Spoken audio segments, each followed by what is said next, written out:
안녕하세요. 반갑습니다. 역사 이야기 들려드리는 김과장입니다. 오늘도 찾아주셔서 감사합니다. 지난번에 명나라를 세운 태조 홍무제 주원장에 관한 이야기를 들려드렸는데요. 그때 잠깐 명나라 4대 암군이라는 말이 나왔거든요. 근데 우리 촬영하는 감독님이 그게 뭐냐고 궁금해하더라고요. 4대 암군, 그러니까 나라를 잘 다스린 명군이 아니라 나라를 망하게 한 군주 4명이라는 뜻이에요. 근데 이게 뭐 로마 제국 오현제 이런 것처럼 옛날처럼 보통 쓰이는 말은 아니고요. 대충 10년 전쯤일 거예요. 꽃보다 남자 이런 드라마 유행할 때 4대 천왕 꼽고 뭐 F4 꼽고 이런 게 유행일 때 만든 말 같다고 합니다. 그러니까 진지하게 쓰이는 말이라기보다는 그냥 재미로 알아두면 된다는 점 일단 짚어두고요. 지금부터 한 명씩 알아보도록 할게요.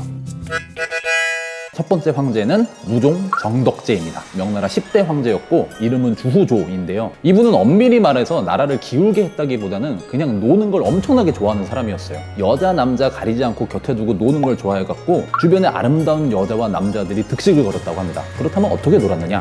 좀 철없는 소년 같은 면이 강한데요. 일단 어렸을 때부터 전쟁놀이를 엄청 좋아했다고 하거든요. 그래서 황제가 된 뒤에는 우선 자금성 서쪽에 표방이라는 호가 별궁을 짓습니다. 이게 뭐냐면은 사파리 겸 놀이터쯤 돼요. 여기에 살아있는 표범과 호랑이를 풀어놓고 사냥을 했고요. 가끔은 맨손으로 호랑이를 때려잡겠다고 설치다가 죽을 뻔한 적도 있다고 합니다. 성향이 대충 짐작이 가시죠. 일단 표방이 완성된 이후로 정덕제는 죽을 때까지 자금성으로 돌아가지 않았습니다. 그러니까 구중궁궐이 그만큼 안 어울리는 분이었던 거죠. 자, 그렇게 놀고 놀다가 상당히 신박한 놀이를 시작하는데요. 그게 뭐냐면 자기 자신한테 주수라는 새로운 이름을 붙이고 그 이름으로 활동을 하기 시작한 거예요. 그러니까 요즘으로 치자면 부캐를 만들었던 건데 어떻게 보면 유행을 선도한 분이라고 할 수 있겠죠. 정덕제는 주수한테 대장군 벼슬을 내리고요. 원정 명령도 내립니다. 그래서 황제가 아니라 대장군 두수로서 군대를 이끌고 원정을 떠나기도 해요. 그렇게 전쟁을 떠나서 승리했다고 상도 내리고요. 자기가 자기를 칭찬하는 글도 내립니다. 1519년에는 주수한테 태사라는 벼슬을 내리는데요. 여기에 반대하는 신하들을 투옥하기도 했어요. 말년에는 황족 중에 영왕이라는 사람이 반란을 일으키는데요. 정덕제는 이 소식에 크게 기뻐하면서 직접 총사령관이 돼서 진압에 나섭니다. 근데 황제가 가기도 전에 이 반란이 진압돼 버린 거예요. 그러자 정덕제는 영왕을 일부러 자기 앞까지 끌고 온 다음에 그 자리에서 풀어줬다가 자기가 다시 잡는 퍼포먼스를 벌입니다. 그러니까 여러모로 정신세계가 좀 독특했던 분이죠. 이렇게 황제가 놀러 다니는 동안 나랏일은 어렸을 때부터 정덕제 곁에 있었던 사람들이 다 거머쥐는데요. 이 사람들이 8명이라서 8호라고 부릅니다. 8호 중에서도 환관인 유군이라는 사람의 횡포가 제일 심했는데요. 황제 얼굴을 한번 보려면 무조건 유군의 허가가 있어야 됐고 당연히 뇌물도 산더미처럼 받아 처먹었죠. 근데 정덕제는 좀 특이하긴 했지만 이 사람 때문에 명나라의 국운이 완전히 기울었던 건 아니에요. 일단 놀기 좋아한 건 사실인데 일을 하기는 했거든요. 유군 같은 사람도 횡포가 너무 심해지니까 나중엔 자기가 직접 나서서 파직 처리를 하기도 합니다. 진짜 막장은 그 다음부터 시작입니다. 두 번째로 소개해드릴 주인공 가정제입니다. 가정제는 사이비 종교를 신봉한 황제입니다. 보통은 도교라고 하는데 제가 보기엔 그냥 사이비 종교 같아요. 뭐 황제가 개인적으로 종교 믿을 수 있죠. 문제는 종교 때문에 나랏일을 뒷전으로 밀었고 그 종교를 믿는 목적도 아주 개인적인 욕망이었다는 거죠. 그 목적이 뭐냐면 불로불사였습니다. 가정제는 불로불사약을 만들겠다면서 온갖 무리수를 두는데요. 가장 유명한 게 전국에서 어린 궁녀들을 모아서 첫 월경혈을 채취했다는 기록입니다. 또 궁녀들을 너무나도 혹사해서 200명 넘는 궁녀들을 매질로 죽였다고도 하는데요. 이 때문에 궁녀 16명이 황제 암살을 시도하는 사건도 있었습니다. 그러다가 1540년에는 갑자기 황태자한테 나랏일을 모두 맡기고 자기는 12년 동안 조용한 곳에서 돌을 닦은 다음에 불로불사하는 신선의 몸이 되어서 돌아오겠다고 선언합니다. 이 어마어마한 개소리에 신하들이 어이없어 하니까 가정제는 화를 내면서 파업에 들어가요. 그게 어떤 파업이냐면은 궁궐 안에서 문서 결제만 하고 신하들 앞에 아예 모습을 드러내지 않는 겁니다. 27년 동안 신하들 앞에 딱 4번 나타났다고 하거든요. 그러니까 대통령이 청와대에 틀어박혀서 나타나질 않고 결제 문서에 댓글 몇 줄 남기는 정도로만 일을 한 건데 그럼 나라가 어떻게 될까요? 정상적인 토론이나 의견 교환이 불가능하니까 황제의 말을 척하면 척 잘 파악하고 납작 엎드리는 간신들이 득세하는 세상이 됩니다. 특히 도교의 제문인 청사라는 글을 잘 쓰는 대신들이 총애를 받아서 높은 자리를 다 차지했다고 전해지는데요. 가정제는 이런 식으로 45년이나 황제 자리에 있었습니다. 명나라 국운이 서서히 기울기 시작한 시점이었죠. 근데 이분도 다음 황제에 비하면 약과였어요. 가정제의 손자, 명나라의 13대 황제 만력제입니다. 세계사를 통틀어서도 압도적인 암군으로 꼽히는 분인데요. 이분은 상당히 특이한 방식으로 나라를 망쳤어요. 이분은 48년 동안 황제를 했는데 그중 30여 년 동안 아무것도 안 했습니다. 말하자면 파업을 한 거죠. 만력제는 10살 어린 나이에 즉위하는데요. 어렸을 적에는 장거정이라는 대신에 보좌를 받으면서 나라를 나름대로 잘 다스렸다고 전해집니다. 특히 이 장거정이라는 분은 중국 역사상 손꼽히는 명재상이었고 만력제한테는 스승이 되기도 했죠. 그런데 장거정이 세상을 떠난 뒤에 만력제는 갑자기 돌변합니다. 장거정을 정권을 농단한 역적이라면서 부관 참시해버리고 그 가족들까지 모조리 처벌했거든요. 그리고 머지않아 파업에 들어갑니다.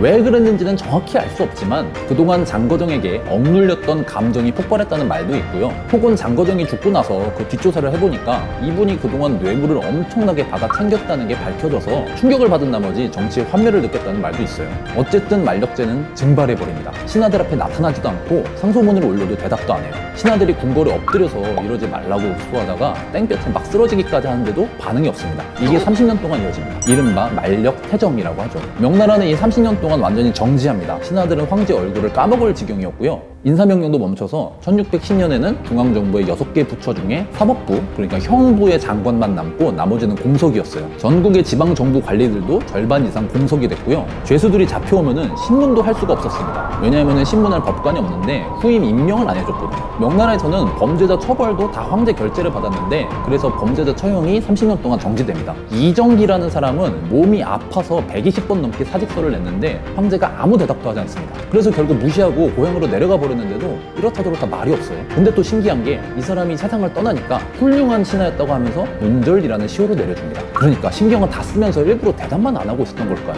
정말 모르겠네요. 이렇게 황제가 파업을 하는 사이에 국내외로 왜적이 들끓기 시작했어요. 북방에서는 몽골족, 남방에서는 묘족이라는 소수민족의 반란이 있었고 마지막으로 일본이 대군을 이끌고 바다를 건너 조선을 침공하는 사건이 있었죠. 여러분 아시죠? 임진왜란입니다. 이 세 가지를 이른바 만력 3대정이라고 부릅니다. 명나라 군대는 이 세 전쟁에서 모두 졸전을 펼쳐서 막대한 국가 대정을 까먹었습니다. 근데 특히 이상한 거는 만력제가 임진왜란을 너무 열심히 도왔다는 거예요.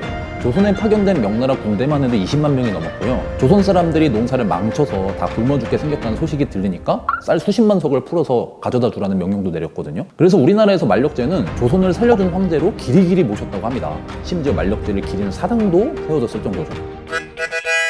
다음으로 소개해드릴 분은 15대 황제 희종 천계제입니다. 이분은 만력제의 큰 손자인데요. 사실 이분이 이상해진 거는 만력제 탓이 커요. 왜냐면은 만력제가 자기 장남 주상락이라는 사람을 황태자로 삼는 걸 싫어했거든요. 만력제의 장남하고 삼남이 모두 후궁 출신이었는데 만력제가 삼남의 어머니인 후궁 정기비를 더 좋아해서 이쪽을 황태자로 삼으려 했다고 전해져요. 근데 신하들은 장남이 멀쩡히 있으니까 장남이 황태자가 되는 게 맞다고 이빠른 소리를 했죠. 그리고 어머니인 태후도 장남을 황태자로 삼는 게 맞다고 합니다. 그러자 만력제는 자기가 가장 잘하는 걸 합니다.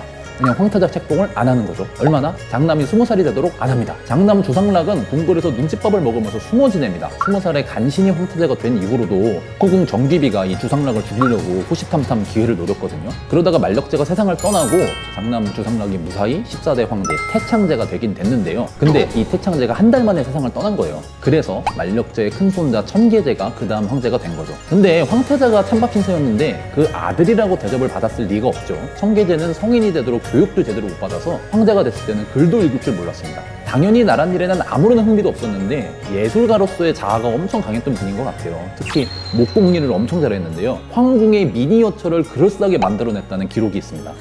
황제가 아니고 예술가로 지냈다면 굉장히 사랑받았을 사람인 것 같아요. 황제가 이 지경이면은 또 간신들이 날뛰기 시작하죠. 이번에는 위충현이라는 환관이 권력을 잡습니다. 역대 중국의 수많은 간신들 중에서도 압도적으로 악명이 높은 사람인데요. 마음에 안 드는 사람은 다 죽이고 아첨하는 부류끼리만 모여서 명나라를 완전히 장악합니다. 한창 때의 위충현 일당은 전국 각지에 위충현의 사당을 세우고 제사를 지내도록 명령하기도 했답니다. 위충현은 이렇게 7년 정도 나라를 좌우했는데 이 기간 동안 전국 각지에서 농민반란이 일어나고 또 만주에서는 만주족이 청나라를 세우고 본격적으로 명나라를 유혹하기 시작합니다. 사실상 명나라가 멸망으로 걸어 들어간 시기였죠.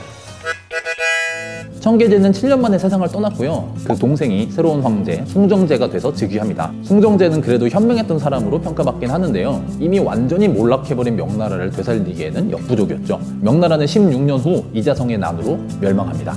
명나라 4대 암군 이야기는 한 나라의 권력이 한 사람에게 집중돼 있을 때 일어날 수 있는 나쁜 일들을 아주 잘 보여주는 사례가 아닌가 싶습니다. 물론 성실하고 현명한 황제만 계속 나타나면 참 좋겠지만은 그게 잘 안 되니까 우리가 민주주의 같은 복잡한 제도를 실시하고 있는 거겠죠. 지금까지 김과장이었습니다.